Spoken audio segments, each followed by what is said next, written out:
Good afternoon, everyone. Hope you're having a great SmartCon. My name is Chirag. I'm the head of product marketing at Chainlink Labs, and today I have the pleasure to speak with Ben Chan, head of engineering, Hey, how's it Chainlink going? Labs. Good. Great to see you again, Ben. Today the topic of our discussion is software development in Web3 a walk in the park? So I have a lot of tough questions for Ben, so let's get this started. Not a walk in the park. Okay, so we have that answer. So there's never been a better time to build for Web3. I hope all of you will agree with that. Having said that, we are seeing a lot of developers from diverse backgrounds join Web3, starting developing in Web3. So Ben, could you share with us what are some of the key challenges and differences of software development between the Web2 world and the Web3 world? Yeah, sure. So straight off, I think in the Web2 world, it's quite clear you, as a developer, as a company, you're owning the infrastructure. Users are playing on your turf, and you can control everything about your application in Web2. So you can control your front end, you can control the upgrades you make and the changes you make. You can control your back end, which means you control the state, and you can change the data whatever you want. Right? In Web3, it's a little bit different. So you can't control the nodes which run your software, really. They decide whether they wanted to run it or not. So you're really designing your network and your incentives with trustless principles at that point. The users are playing, not on your turf. They're playing kind of on a chain, on a platform, or playing in the park. So what they're doing is they're kind of like interacting with it, off-chain, on-chain. They might be using your data in all kinds of different ways. And so you need to do quite a bit of stakeholder management when you want to make an upgrade. Also, the state that you write onto the chain is actually quite immutable. So you have to make some deliberate design choices when you write your smart contracts, because those choices will kind of dictate what you can change about some variables you put in that smart contract going forward. Or if you can't change them at all. I think the last thing I would say about the differences is that in Web2, you often have some single source of truth. But whereas in Web3, you're aggregating a lot of different sources of data. Many of them could be untrusted. I mean, by definition, it's supposed to be trustless, so you can't trust it. There's often no guarantee of availability of data or of the service. So it would be great if all the nodes were up all the time, but you can never really quite count on that. And oftentimes you see a lot of the distributed systems challenges where some nodes can be out of sync, or there's different Ethereum EVM clients that you have to deal with. So those are some of the difference between Web2 and Web3. Yeah. Awesome. I think, one other thing I would say is that in general, Web3 is just earlier as well. So I feel like it's a little bit like when you were like developing a website when the internet had just launched, sending a text message or accepting a credit card is like really quite a big deal. It's quite difficult. You have to build it yourself a lot of times, and a lot of smart contract developers had to do that initially. And then so similarly, right now, Web3 development is like we don't have the SaaS and platforms as a service for many of your Web3 developers. And so I think that's why Chainlink is here to build those services, and that's why I love doing it.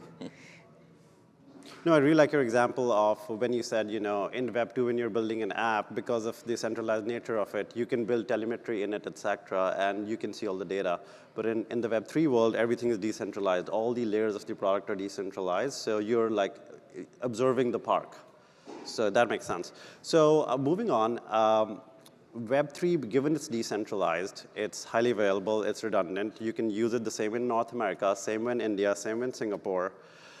Compared to Web2, which we are accustomed to downtime, software downtime is a thing in the Web2 space. Take your favorite app, and it has downtime. So how would you say, leveraging the highly redundant and resilient nature of Web3, how is software development? What are the best practices of software development on top of that Web3 infrastructure? Sure. So I think I think with software development practices in general on Web3, I would say they're maybe just like 20 to 30% different. So with building reliable software, the first thing you start is with the people. So we have a reliability team here at Chainlink Labs, which focuses on making sure that we have these reliability initiatives that go across our org. And so before that, I would say to be sure that every team needs to make reliability a very, very high priority, right? But what this reliability team does is that we actually look across all our products in our org for risk areas, right? So we have what we call a risk register. And this is, again, it's not that new. This is not a new practice. In the risk register, we enumerate different types of issues. So for instance, what happens if one of the node operators goes down, or what happens if more than one data source is unavailable. And we try to come up with all the potential failure cases, and we try to come up with mitigations or ways to eliminate those risks. So then this reliability team will make sure that any of those changes can get executed across all the various teams. And that's a lot of process, right? So far as the process is concerned, there's what we have is a productionless, operational ready checklist. So before we ship any product, or before we ship any code or any feature, what we have is a checklist which folks can go through. So this checklist includes everything from QA, whether you have a certain level of coverage. Do you have like an incident response plan, a run book for what happens when an alert comes up? Do you actually have alerts connected through observability as well? What happens when there's a disaster? Do you have a disaster recovery plan? I think it's a very full list, right? Everything from auditing to testing is taken into account. One other thing I would say is really, really important to take into account when releasing software on Web3 is that I strongly believe that you need to do it in many phases. So first you start with testnets. First you start with internal, like functional testing, right? So you write some tests that can be automated and you can keep running those really quickly on your own machine. Then you want to ship, once you have your feature put together, you ship it to a testnet and you want to let it bake there and soak for a while. And then after that, you need to take like a phased approach to releasing the service. So one example of that for us is when we have a new update to our node software, what we do is we try to maybe release it to a few node operators to see if it's going to be running well in production, instead of releasing it to all the node operators. And we kind of take advantage of this redundancy because with Chainlink data feeds, we can support up to a few node operators going down, especially if you have a very large feed with many nodes on it. And so that way we can see if the change is having any adverse effect on the output. And I guess another example I would give is that with for example, with CCIP, I think it's a project with a huge amount of impact, right? And we really want to get it out, but it would be kind of irresponsible to go out on day one and say, oh, let's have $1 billion under secured. So we would probably just go out and say, first we'll run a beta where you don't secure any value, and then we will use a combination of techniques like rate limits or anti-fraud network or circuit breakers to progressively increase the amount of risk that we want to take. Awesome. You touched upon testing, and I know that recently we announced the Testnet Coalition. Yes. Can you talk a little bit about that? Yeah, so, actually now that you say that, testing, another thing I think I would like to talk about before we go there is a little bit about, it's a little bit about the merge, right? Yeah. So with the recent Ethereum merge, which was, I think, one of the most impactful upgrades to Ethereum since its launch, we had a lot at stake as well. And there were several testnets that went through the merge on those test nets before the mainnet. And so throughout that, we had disaster recovery for each one of our products. So for every single one of our products, we went through like a pre-mortem. Post-mortem is when there's been a problem. Pre-mortem is before the problem happens. You try and enumerate all the different issues that could happen. And then you make sure that you have all the stakeholders that you would call, right? So like, let's say there was some kind of outage with the Keeper's automation. What would we use to notice the outage from an observability perspective? Who would we want to escalate the issue to? Do we call the customer right away and say, you should be aware of this? Or do we bring up some kind of backup flow? And we went through all those cases, and then we had folks actually on call and observing and testing, making lots of transactions during the merge periods. And we had a bunch of learnings there where, during the early days in the testnet, there would be a need to restart the node, for instance. But we fixed that, and we took that learning. And then most importantly, I would say that with the merge, we now support a lot more robust different sets of execution clients. So in the past, it used to be mostly that it was Geth. So that's just one client, right? Now, with the merge, we have worked very hard to try and add support for the other execution clients like Nethermind. I think there's Besu as well. Now, some of them, they're all EVM compatible, but they all have slightly different implementations of maybe the error messages, slightly different, or so you have to handle those edge cases, or some of them maybe don't support like all the filters that you want. There's a lot of details there, right? But I think the bottom line is that as a result of supporting more clients, now we are less susceptible to any single point of failure if one of these clients fails, and I think it makes us more reliable in general. But anyway, so your question about testnets.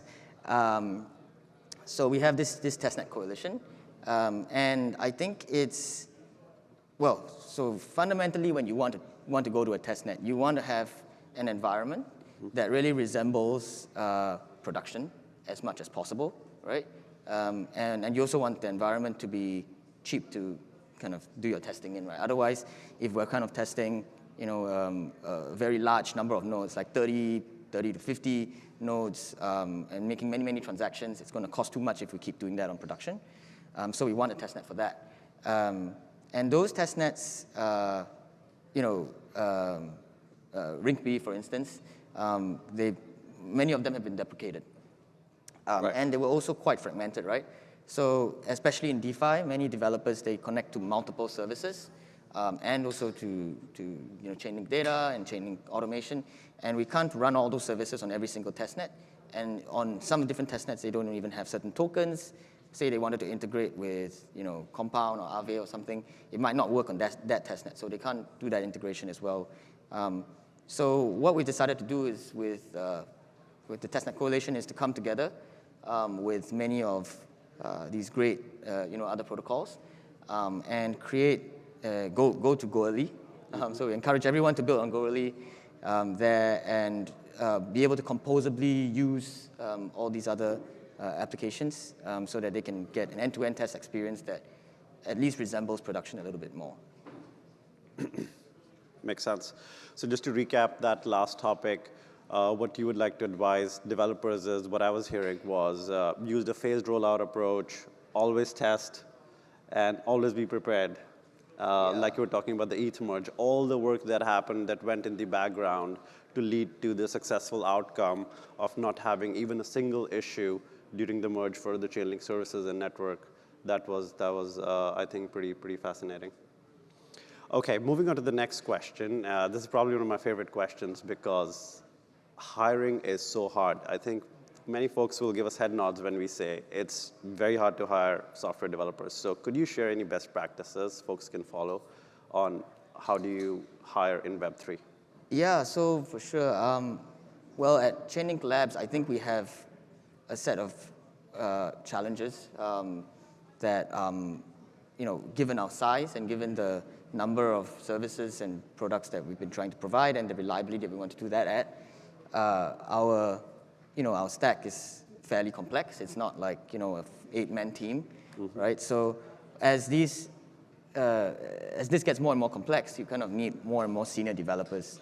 And our main challenge is that we really need folks with maybe 10 plus years of experience, and not a lot of them exist in the Web3 space.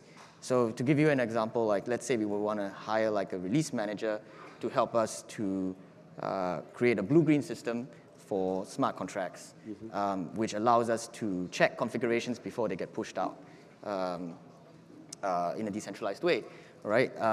So the first thing is, we got to look for talent outside the Web3 space, because someone with that experience might come from Google, and they've been there for 10 years and they don't know a ton about blockchains yet.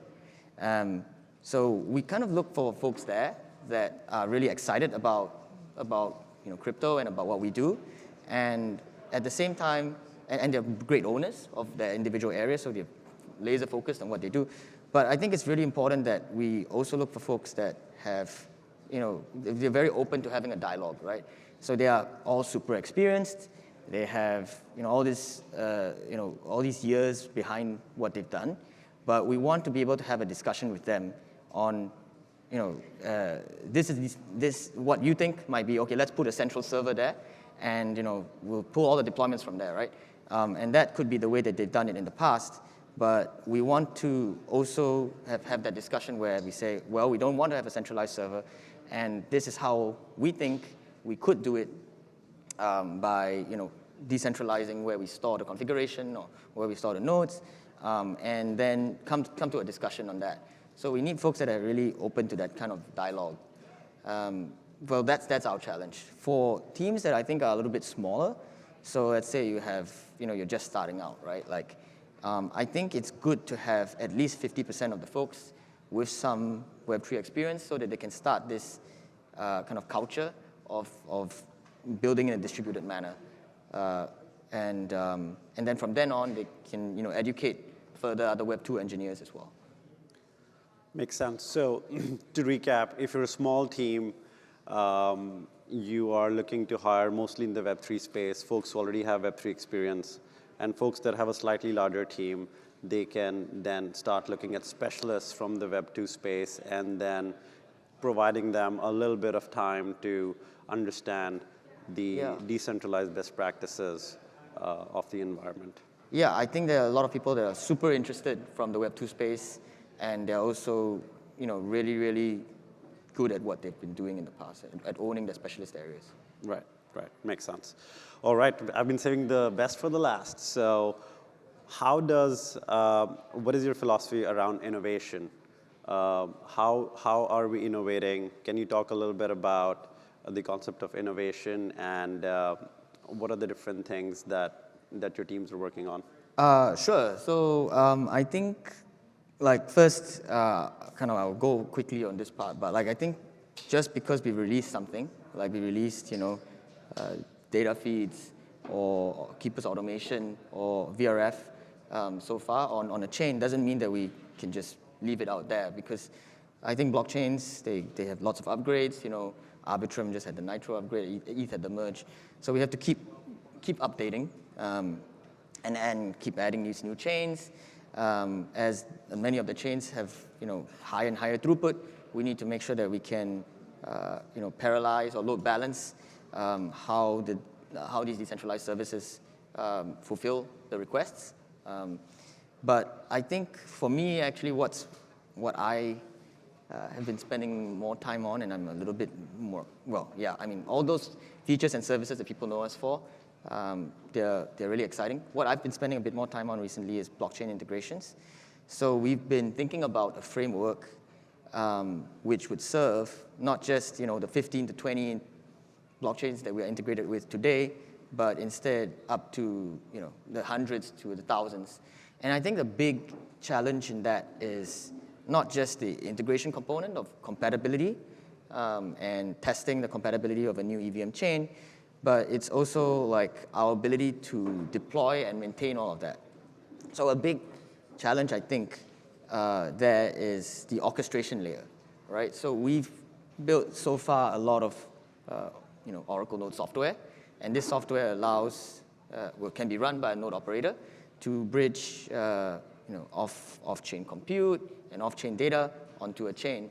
But today, and I think this is kind of like industry-wide issue, an industry-wide problem, which is that when you have an upgrade or you have a new job request for a new feed, disseminating that knowledge, that kind of request to the node operators is highly manual, right? Like a lot of people, when they have a node upgrade, Chainlink Labs and maybe others, they kind of use a Slack channel or Discord channel or Twitter and say, new version out here, like everyone please download that, or please help me run this. And I think what we need to do is actually not completely automate, but at least put in an orchestration layer on top of that, where we can share jobs and share, effectively new services with the node operators, and then they can accept the jobs, and then they can run those jobs, and they can accept new chains, and they can run those chains in a way that we don't have to kind of basically do a whole bunch of operational work and community coordination, which I think we've been collaborating very, very well with the NOPs, the node ops so far on. But I think this is a lot to solve. But I feel like it's something that like is very, very important for us, because so far it's like we've been deploying our infrastructure in like 15 countries across the world. And if we are going to see a future world where we have a universe of planets and countries we need to deploy our infrastructure on, then the only way to get forward there is with more of this automation and orchestration. That makes sense. As Sergey was saying yesterday in the keynote, that every chain that Chainlink integrates provides options now to the developers who are using that chain to build a more secure, resilient Web3 app. So I think the focus of blockchain integrations makes a ton of sense. Yes. Well, unfortunately, we are at the end of our... Can I find... Oh, yeah, of course. Because there is one final thing that I'm most excited about. Okay, yeah. So I don't know if you've heard of any API or have we released? Yes. But so a lot of folks know that we built services for smart contract developers, right? And we talked a little bit about that. But I think what is really, really, really what we want to build towards in the long term is a platform where instead of us building all the services, it will be possible for any API, which is actually one of the oldest services that we started out with at Chainlink. What we want to do is build this platform to allow other services to be built on Chainlink nodes. So the fundamental problem, I think that if you actually generalize many of the services, and we have 4 or 5 different services, you kind of try and abstract what are the common areas and common challenges to solve when running a service. Many of them all require multiple decentralized nodes, in other words, a DON, and that DON needs to be set up differently depending on the service and configured differently. But these are actually common challenges. And so now, even if you're not talking about a chaining service, if you're talking about something that as generic as like doing data storage in a decentralized way, or kind of implementing some kind of decentralized AI service, you kind of build it. If you build it yourself, you need to go find all the node operators and collaborate with them. And that's something that we have done quite a bit, right? We have a lot of decentralized Oracle networks. And we want to actually make that something that folks can use the node software for. So I'm most excited about that platform because I think it is going to be more broad than just hitting each service vertical. And it's going to create a network effect for us in that you can truly build on top of Chainlink nodes, and those services can be used by others.